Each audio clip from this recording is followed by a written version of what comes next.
Hello, welcome back to another cult horror review.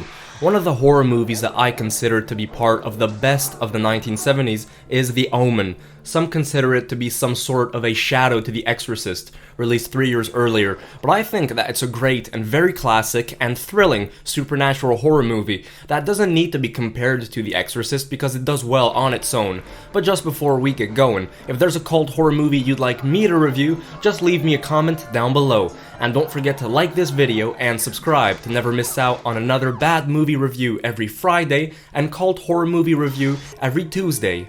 One of the highlights in this is Gregory Peck. He's amazing in this. He plays an American ambassador in the United Kingdom who, after a mysterious string of tragic events, starts to believe that his adopted son may be the Antichrist, the son of the devil himself.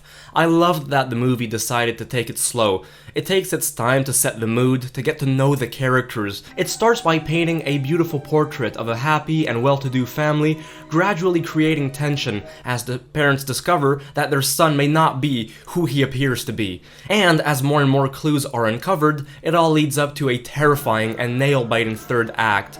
Rather than special effects, The Omen relies on a solid screenplay which keeps us watching. I really admire the Pick's ability to captivate audiences from the beginning. It's a much more psychological horror film.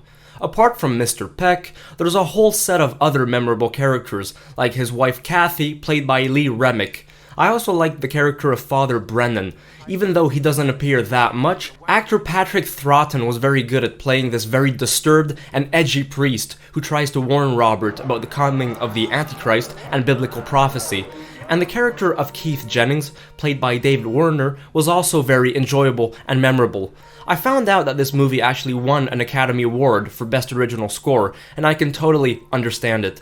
Those loud and haunting vocal harmonies that play out every time there's an intense scene or something scary is about to happen, although for my liking, I actually found the music to sometimes be too loud. So yeah, there's not much else I can say, except that I was very impressed with the outcome of this movie. It's a scary and disturbing horror picture that really deserves the recognition it gets. And those aren't cheap thrills. This flick will linger in your mind for a bit after you've seen it. Unfortunately, it had a pretty crappy legacy. There were a few no-good sequels that were released and no one ever talks about them. And in 2006, there was a totally unnecessary and cash-grabbing remake.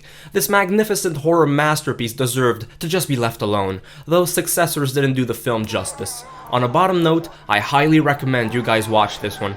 It's a must-see. I was amazed and I really enjoyed it.